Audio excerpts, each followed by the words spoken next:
Hello dear students, welcome to my YouTube channel English Hospital24. আশা করছি যে যেখান থেকে যে অবস্থায় থেকে আমার ইউটিউব চ্যানেলে ভিডিও লেসন দেখছো সকলে ভালো আছো, সুস্থ আছো। তো তোমাদেরকে আরেকটি নতুন ভিডিও লেসনে স্বাগতম। এবং আজকে আমি ইংরেজি গ্রামারের অনেক গুরুত্বপূর্ণ একটি টপিক আলোচনা করব এবং আমি তোমাদেরকে এই বিষয়টি খুব সহজভাবে ভেঙে ভেঙে বুঝিয়ে দেব। আর আমি যেহেতু প্রত্যেকটি ভিডিওতেই সাধারণত আমি যে গ্রামেটিক্যাল আইটেমসগুলো, গ্রামারের বিষয়গুলো আমি খুব সহজভাবে ভেঙে ভেঙে একদম টুকরো টুকরো করে বুঝিয়ে দিয়ে থাকি, সেজন্য প্রত্যেকটি ভিডিওর আকার অন্যদের তুলনায় একটু বড় হয়ে থাকে।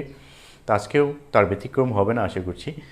তোমাদেরকে খুব সহজভাবে বুঝিয়ে দেওয়ার চেষ্টা করব, আর সেজন্য ভিডিওর আকার একটু বড় হতে পারে। তোমরা ধৈর্য সহকারে অবশ্যই শুরু থেকে শেষ পর্যন্ত দেখবে, কারণ হচ্ছে আমি যে ভেঙে ভেঙে বুঝিয়ে দিচ্ছি, বেশি সময় নিচ্ছি, সেটা কিন্তু তোমাদের সুবিধার্থেই। সুতরাং ভিডিওর আকার অনেক বড় দেখে তোমরা অবশ্যই ভিডিওটি এড়িয়ে যাবে না, কারণ হচ্ছে তোমরা খুব সংক্ষেপে অনেক বিষয়ে আছো যে তোমরা বুঝতে চাও, কিন্তু খুব সংক্ষেপে অল্প সময়ের মধ্যে কখনোই ভালো কাজ করা যায় না, ভালোভাবে বুঝিয়ে দেওয়া যায় না। এই জন্য তোমরা মনে রাখবে, অল্প সময়ের মধ্যে তাড়াহুড়ো করে যখন তুমি কোনো কাজ করবে, সেই কাজে ভুল হওয়ার সম্ভাবনা থাকে। সুতরাং আমি একটু সময় নিয়েই তোমাদেরকে গ্রামার এর বিষয়টি খুব ভালোভাবে বুঝিয়ে দেওয়ার চেষ্টা করব। তো তোমরা শুরু থেকে শেষ পর্যন্ত আমার সাথে এই জার্নিতে থাকো। আশা করছি তোমরা অনেক ইম্পর্টেন্ট বিষয় শিখতে পারবে এবং আমি কিছু শর্টকাট টেকনিক শিখিয়ে দেবো, যেগুলো তোমরা কোনো বইয়ে পাবে না। কারণ হচ্ছে আমি প্র্যাকটিক্যাল সলিউশনের মাধ্যমে বাস্তবে কীভাবে এগুলো প্রয়োগ করতে হয়, রুলসগুলো, গ্রামারের বিষয়গুলো এবং বোর্ড পরীক্ষা কীভাবে আসে, সবগুলো বিষয় তোমাদেরকে দেখিয়ে দেবো। সেই জন্য অবশ্যই তোমরা যে শর্টকাট টেকনিকগুলো আমি দেখাবো, সেগুলো সব আমি এখানে লিখে দেবো না, কিছু কিছু বিষয় লিখে দেবো, কিছু কিছু বিষয় আবার আমি লিখে দেবো না। তাহলে তোমরা শুধু ওই লিখে দিলে ওটা তোমার মুখস্থ করবে, বাট যদি তুমি লিখে নিজে নিজে লিখো, তাহলে কিন্তু তোমার একসাথে লেখা এবং ব্রেইনে একসাথে গেঁথে যাবে। সুতরাং কিছু কিছু বিষয় তোমাকে দিয়ে আমি লেখাবো, সেজন্য তুমি আমার চ্যানেলে ভিডিও লেসন দেখার সময় অবশ্যই নোট খাতা এবং কলম নিয়ে বসতে হবে। আমি যে টেকনিকগুলো বলবো সেগুলো লিখে রাখতে হবে। তা আশা করছি তোমরা আজকে ভিডিওটি দেখে অনেক বেশি উপকৃত হবে। সম্পূর্ণ ভিডিওটি দেখে কমেন্ট করবে যে কেমন লেগেছে, কোন জায়গা থেকে তুমি বুঝতে পারোনি। যদি কোথাও কোনো সমস্যা থাকে সেগুলো অবশ্যই কমেন্ট করে জানাবে। তো চলো শুরু করে দেই। এবং যারা এখনও চ্যানেলটি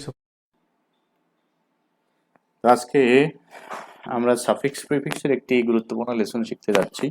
এর আগেও আমি 2015 সালে 4টি বোর্ড কোশ্চেনের সমাধান আগের ভিডিও লেসনে তোমাদেরকে দিয়েছিলাম। আশা করছি সেই ভিডিওটি তোমরা পেয়েছো।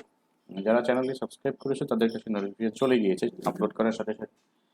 আজকে আমরা বাকি যে 4টি বোর্ড কোশ্চেন রয়েছে সেগুলোর সলিউশন ব্যাখ্যা সহকারে দেখব, এবং তোমার ধৈর্য সহকারে শুরু থেকে শেষ পর্যন্ত দেখবে, কারণ তোমাদের বইয়ে কিন্তু শর্টকাট টেকনিকগুলো দেওয়া নেই। আমি যে শর্টকাট টেকনিকগুলো তোমাদেরকে এখানে শিখিয়ে দেবো, সেগুলো তোমরা শিখে রাখতে পারলে অনেক বেশি বেনিফিটেড হবে। চলো শুরু করে দেই। এখানে প্রথম হচ্ছে যশোর 2015, এ ফ্রি ফাইটার। তাহলে একজন মুক্তিযোদ্ধা ইজ ওয়ার, যুদ্ধ, সে যুদ্ধ নয়। তাহলে এ হলো আর্টিকেল, আমরা জানি আর্টিকেল হলো নাউন বসে, কিন্তু নাউনটি হচ্ছে ফাইটার। তাহলে ফাইটার নাউন, নাউনের আগে অ্যাডজেক্টিভ বসবে। তাহলে ফ্রি এন্ড অ্যাডজেক্টিভ হচ্ছে ফ্রিডম। ফ্রিডম ফাইটার ইজ তিনি হচ্ছেন একজন যুদ্ধ নয়, যোদ্ধা। তাহলে এটা ওয়ারের যোদ্ধা, যোদ্ধার ইংলিশ হচ্ছে ওয়ারিয়র। ইজ এ ওয়ারিয়র, তিনি একজন যোদ্ধা who took part in our war of liberation in 1971, যিনি 1971 সালে স্বাধীনতা যুদ্ধে অংশগ্রহণ করেছিলেন। The dependence of our motherland, মাতৃভূমির পরাধীনতা নয়, স্বাধীনতা। তাহলে এই ডিপেন্ডেন্স এর বিপরীত শব্দ হবে এবং এটি নাউন শব্দ। তাহলে ডিপেন্ডেন্স এর বিপরীত শব্দটি হচ্ছে ইন্ডিপেন্ডেন্স।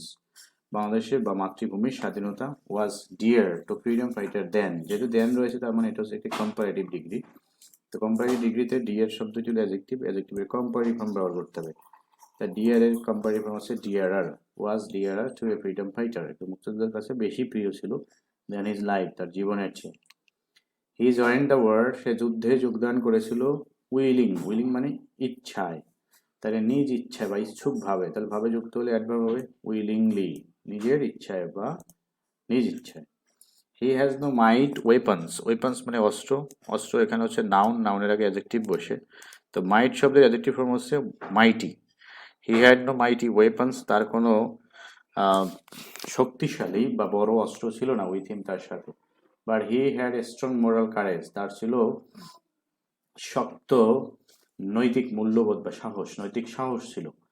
হি ওয়াজ মেইন এ গেরিলা ফাইট, সে ছিল প্রধানত, তার প্রধানত বা যেটাকে আমরা বলে থাকি, সেই প্রধানত ইংলিশ হচ্ছে mainly. He was mainly a guerrilla, guerrilla যোদ্ধা, যোদ্ধার ইংলিশ হচ্ছে ফাইটার। তাহলে গেরিলা যোদ্ধা, guerrilla fighter.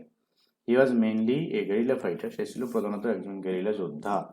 He attack the enemy from an known place, সে শত্রুকে আক্রমণ করত একটি পরিচিত স্থান থেকে নয়। এটা হচ্ছে বিপরীত শব্দ হবে আননোন। গেরিলাদের বিশেষ বৈশিষ্ট্য হচ্ছে তারা অপরিচিত স্থান থেকে জটিকা আক্রমণ করে থাকে। তাহলে ফ্রম অ্যান আননোন প্লেস, অপরিচিত একটি জায়গা থেকে আক্রমণ করতেন। দেন তারপরে সেখান থেকে তারা উধাও হয়ে যেতেন, বিলীন হয়ে যেতেন, পালিয়ে যেতেন। তাহলে উধাও হয়ে যাওয়া, বিলীন হয়ে যাওয়ার ইংলিশ হচ্ছে ডিজেপিয়ার্ড।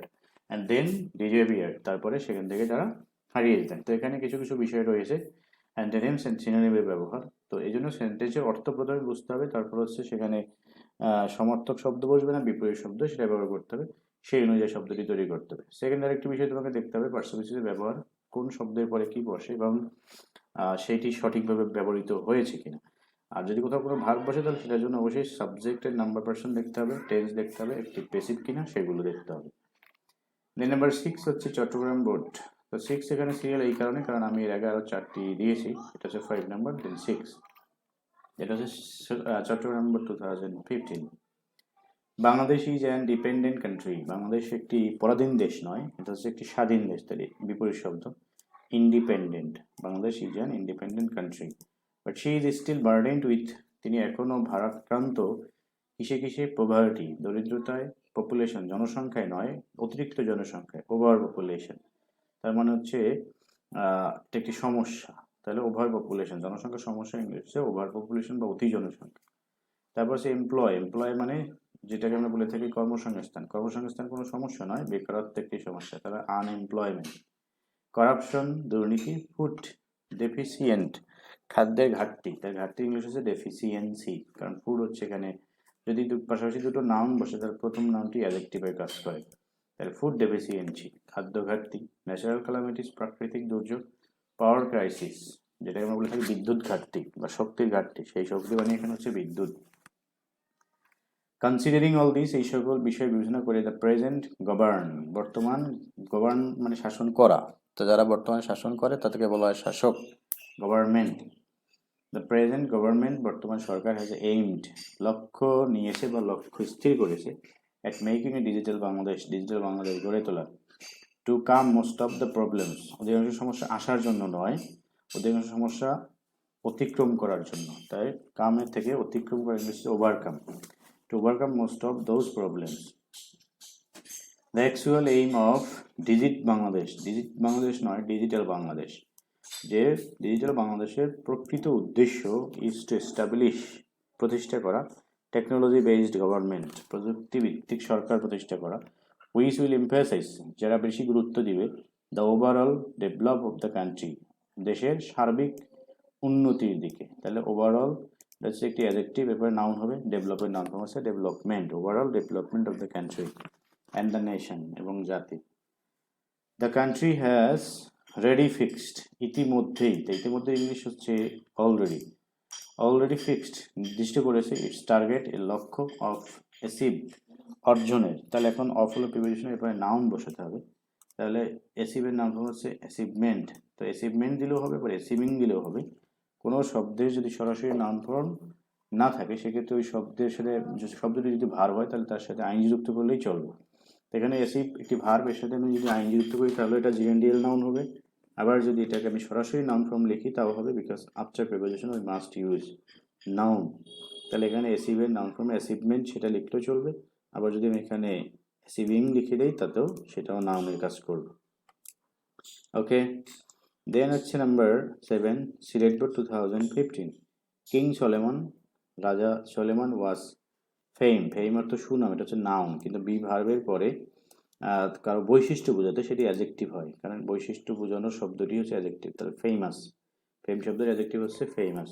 ফর হিজ, হিজ হচ্ছে পজিটিভ প্রোনাউন, পজিটিভ প্রোনাউনের পরে অবশ্যই নাউন ব্যবহার করতে হবে। After positive pronoun we will use noun. তাহলে উইজ শব্দের নাম হচ্ছে wisdom. Okay, famous for his wisdom. He was blessed with, তিনি আশীর্বাদ পুষ্ট ছিলেন, অর্ডিনারি নলেজ, সাধারণ জ্ঞানের। তার জ্ঞান সাধারণ ছিল না, অসাধারণ ছিল। তাহলে এটা হচ্ছে বিপরীত শব্দ হবে, extraordinary knowledge. And it was really beyond people's. কোনো নাউনের সাথে যখন অ্যাপোস্ট্রফি এ যুক্ত হয় তখন সেই নাউনটি পসেসিভ ফর্ম হয়ে যায়।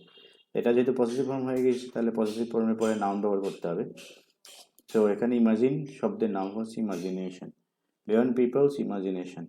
One day the queen of Sheba, রানী সেবা, ওয়ান্টেড টু টেস্ট, যাচাই করতে চেয়েছিলেন হাউ ওয়াইজ হি ওয়াজ, তিনি কতটা জ্ঞানী ছিলেন। Solomon was given 2 kinds of flowers, সালেমানকে 2 ধরনের ফুল দেওয়া হয়েছিল। ওয়ান ওয়াজ নেচার, একটি ছিল প্রকৃতি নয় প্রকৃতির। এটা এখানে বিভার্জিত রয়েছে, তাহলে ফুলটির বৈশিষ্ট্য বোঝানোর জন্য এই নেচার শব্দটি ব্যবহৃত হয়েছে। তাই এটা বৈশিষ্ট্য বোঝালে এটা অ্যাডজেক্টিভ করতে হবে। তাই ন্যাচারাল, ওয়ান ওয়াজ ন্যাচারাল, একটি ছিল প্রাকৃতিক। অ্যান্ড দ্য আদার ওয়াজ, এখানে আবার অ্যাডজেক্টিভ হবে কৃত্রিম, তাহলে আর্টিফিশিয়াল, আর্টিফিশিয়াল মানে কৃত্রিম। As he had a close, close হলো অ্যাডজেক্টিভ, অ্যাডজেক্টিভের পরে নাউন বসে। অ্যাসোসিয়েট এর নাউন ফর্ম হচ্ছে অ্যাসোসিয়েশন। তাহলে as he had a close association with nature, যেহেতু তার প্রকৃতির সাথে গভীর সম্পর্ক ছিল। হি হ্যাড বিন, বিন, বিন এবং বি এর পরে অ্যাডজেক্টিভ বসে। তাহলে সাকসেসের অ্যাডজেক্টিভ ফর্ম হচ্ছে সাকসেসফুল, তবে কোনো ভার্ব বসলে সেই ভার্বের পাশ পার্টিসিপল ব্যবহার করলেই চলে। হি হ্যাড বিন সাকসেসফুল, তিনি সফল হয়েছিলেন। টু ডিফারেন্সিয়েট, পার্থক্য করতে। দেম, ইন দিস ওয়ে, এভাবে। হিজ, এটা পজিটিভ ফর্ম, তাহলে এরপর পজিটিভ প্রোনাউনের পরে নাউন হবে। রেপুট শব্দের নাউন হচ্ছে reputation. His reputation of knowledge, knowledge হলো নাউন, তাহলে এর আগে অ্যাডজেক্টিভ হবে। মাল্টি ডাইমেনশন, এর অ্যাডজেক্টিভ হচ্ছে multi dimensional. Reputation of multi dimensional knowledge spread all over the world, সারা বিশ্বে ছড়িয়ে পড়েছিল। তো বিষয়গুলো সহজ, শুধু পার্সোনাল ব্যবহারগুলো সঠিকভাবে বুঝতে হবে, অর্থটা ভালোভাবে বুঝলেই খুব সহজে সমাধান করা যাবে। দেন হচ্ছে বরিশাল বোর্ড 2015।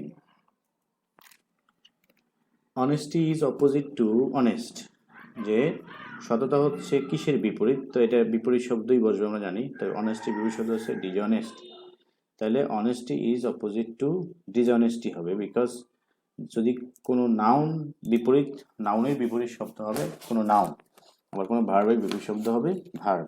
তো এখানে যেহেতু অনেস্টি শব্দটা নাউন, এর বিপরীত শব্দটিও নাউন হবে, তাহলে অনেস্টির বিপরীত শব্দ হবে dishonesty. An honest man is not harm to anybody, একজন সৎ মানুষ কারোর জন্য ক্ষতিকর নয়। ক্ষতিকর শব্দটি হচ্ছে অ্যাডজেক্টিভ, তাহলে হার্ম শব্দের অ্যাডজেক্টিভ ফর্ম হচ্ছে হার্মফুল। ইজ নট, তাহলে নট শব্দের পরে অ্যাডজেক্টিভ বসে, এটা খেয়াল করতে হবে।